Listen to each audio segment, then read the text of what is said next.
and I am making a video today on the Lesson 9-5 and Lesson 9-6 review. And I apologize right up front, this video should have came out last week. I didn't realize that some of these questions were fairly tricky, and they definitely are confusing, and especially if you're not sure on where to go. And I happen to notice some of the assignment percentages weren't as well as some of you might have liked, and some of the emails I've gotten. So I'm just trying to make a video to help kind of guide you through these questions. And if you want to go back and try them again, I really recommend that. Or if you want me to set up a Zoom session to help with that, that would work as well. And so I'm going to kind of guide you through each type of question here. So I'm going to start with question 3 is for example. So it says use the quadratic formula to solve for x, and we're given this equation 7x squared minus 3x equals 2.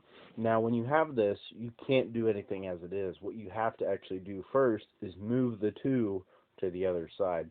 So essentially your quadratic equation is going to look like this, where you have minus 2 equals 0. Now that equals 0, essentially we don't even need that part anymore, so if you wanted to take it off you could, but it's not a problem if you want to leave it there. But now we have to use the quadratic formula to solve this. And remember that the quadratic formula is that you can solve this for x by doing negative b, and remember b is the coefficient of the second term where your exponent of your x is 1. So negative b plus or minus the square root of b squared minus 4 times a, and a is the first coefficient, times c, which is your last constant, all divided by 2a. And then we can just plug in all of those coefficients to figure out what x is going to be. So if I plug in what I know that b is negative 3, so the negative of negative 3 is positive. So 3 plus or minus the square root of b squared, so negative 3 squared, minus 4 times a, which is 7, times c, which is negative 2. Okay, so all of that divided by 2 times a, and we know that a is 7. And now I can go through and solve for x. I can evaluate what I know. So 3 plus or minus the square root, and negative 3 squared is 9, minus 4 times 7 times negative 2. So essentially it becomes negative 8 times 7 is the way I like to think about it, which is going to be negative 56. Okay, so we have 4 times 7 times negative 2 is negative 56, all divided by 14, because that is 2 times 7.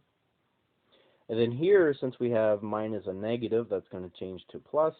So 56 plus 9, so we have x equals 3 plus or minus the square root of 65 divided by 14.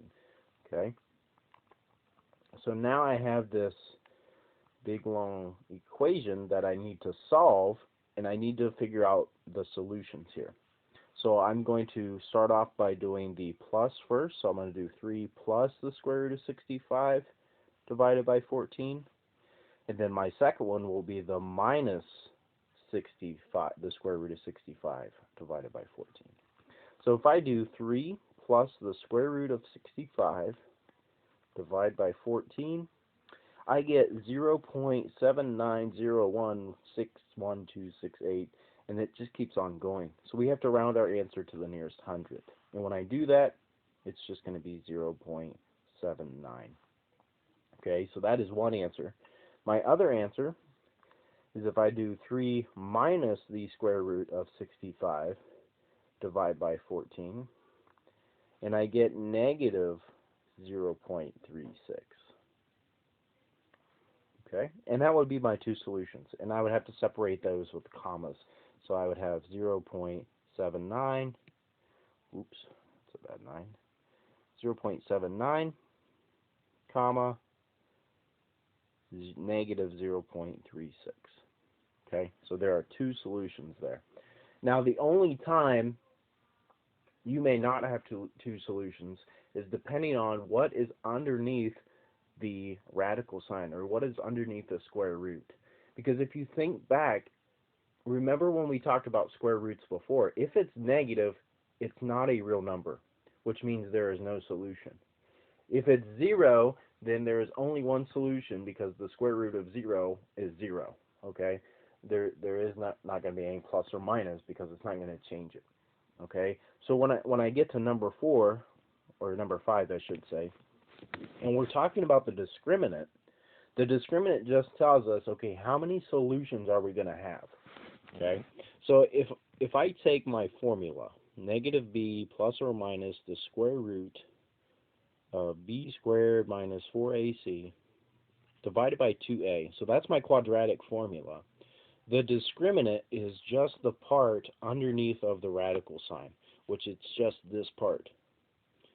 That part right there tells me how many solutions I have. If it's positive, that means I have two solutions, because when you take the square root of a positive number, you get two different answers. If it's 0, well, when you take the square root of 0, you only get one different answer, and that's going to be 0. So you're only going to have one solution if that whole term is 0.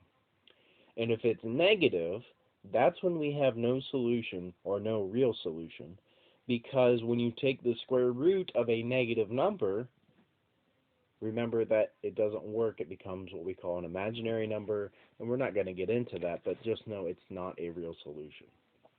So for example, here on number 5 in this case, I'm going to take what I know. So the discriminant is b squared minus 4ac. That's how I find the discriminant.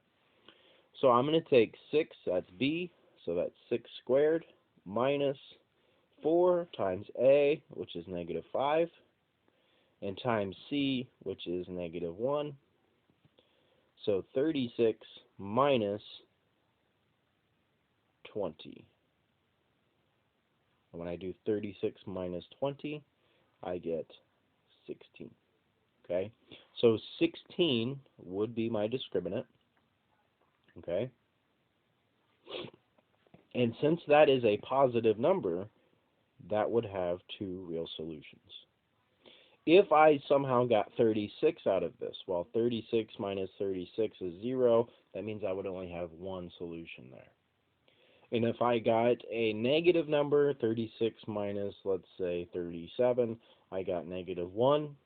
Well, the square root of negative 1 is not real, so that means there is no real solution, right?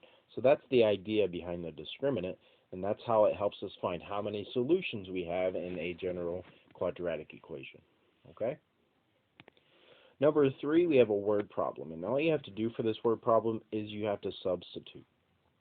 So a ball is thrown from an initial height of 2 feet, and that's registered right here in this equation, okay, with an initial upward velocity of 23 feet per second. That's this part. And then the 16 comes from gravity. We've talked about that before. Now we have to find all the values of t for which the ball's height is 10 feet. So we're going to plug in 10 for h, so 10 equals 2 plus 23t minus 16t squared. And I really recommend using the quadratic formula here. In order to do that, I would have to subtract 10 first. So I would get 0 equals negative 8 plus 23t minus 16t squared. And I would even rewrite it as negative 16t squared plus 23t minus 8 equals 0. That helps me align my numbers with the quadratic formula. So from here, I would plug in what I know to the quadratic formula and do what we just did on question 3. So that's how you would kind of answer that. And you should have two different answers here when you solve it. Okay? And the last question has to deal with whether or not it's linear, quadratic, or exponential. And when I'm looking at this, I have to look at a couple different things, mainly first looking at the differences. Okay? So I have to look at okay, the x's on all of these are going up by 1. So I don't even have to look at the x's. What I really need to focus on are the y values. So if I look at the function 1, we have 128 to 64. Well, 128 to 64 is a change of 64, right? And then we got 64 to 32. Well, that has a change of 32. And then 32 to 16, well, that has a change of 16. And then 16 to 8, well, that has a change of 8. Okay, so since these numbers are all different, it can't be linear. So we can cross off that one. It's not linear. So my next one has to be, okay, is it quadratic? To figure out if it's quadratic, I'm going to take these differences now, and I'm going to do the same thing again.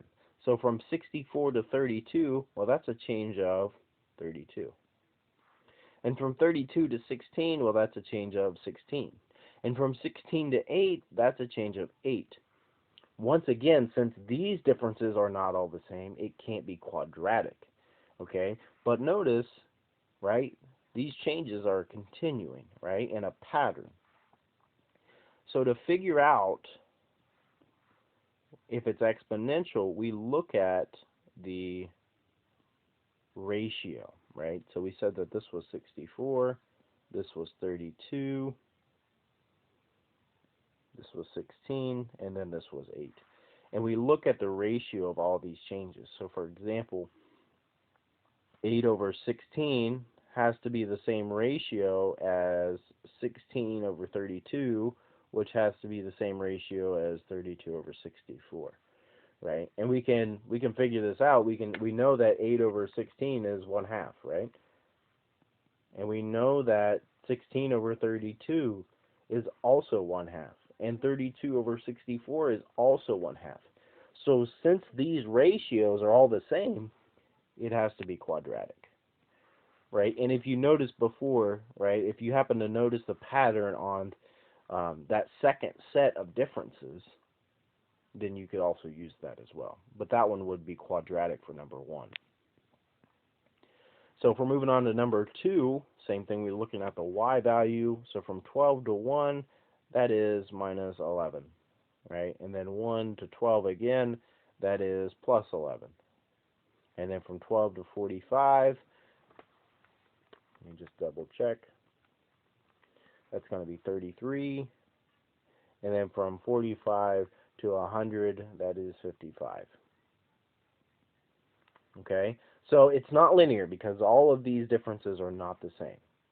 Now we have to look at the second set of differences to see if it's quadratic. So from negative 11 to positive 11, that's a change of 22. From 11 to 33, that's also a change of 22. And from 33 to 55, that is also a change of 22. Since the second set of differences are all the same, we know that it has to be quadratic. Okay? Also, as another clue, notice that our function here is symmetrical, right? We have a 12 on this side of the 1, and we have a 12 on the opposite side, right? So it's being symmetrical. It's giving us that U shape for our quadratic. Okay? So that is how you would find a quadratic function. And then number 3, if we're looking at 2 to 10, that's plus 8. 10 to 22, that is going to be 12. 22 to 38, that is going to be 16. And from 38 to 58, that is going to be 10. Okay, well, it's not linear. Okay, so now we have to look at the second set. So from 8 to 12, that is plus 4. 12 to 16, that is plus 4. And then 16 to 10, unfortunately, that is minus 4. So that is not the same. So it's not quadratic. So then we have one last test. We have to see if it is exponential. So if it's exponential, that means, I need those numbers back, 8, 12.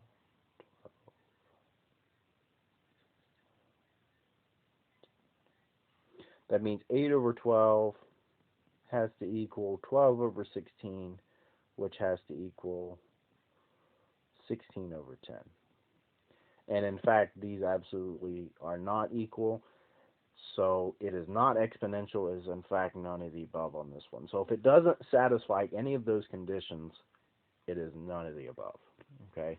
And I know we didn't see a linear one here, but if each of the differences are all the same, so like if it's plus 4 each time the first differences, then it is linear. Okay? So I hope that's helpful. I hope this kind of helped improve scores a little bit.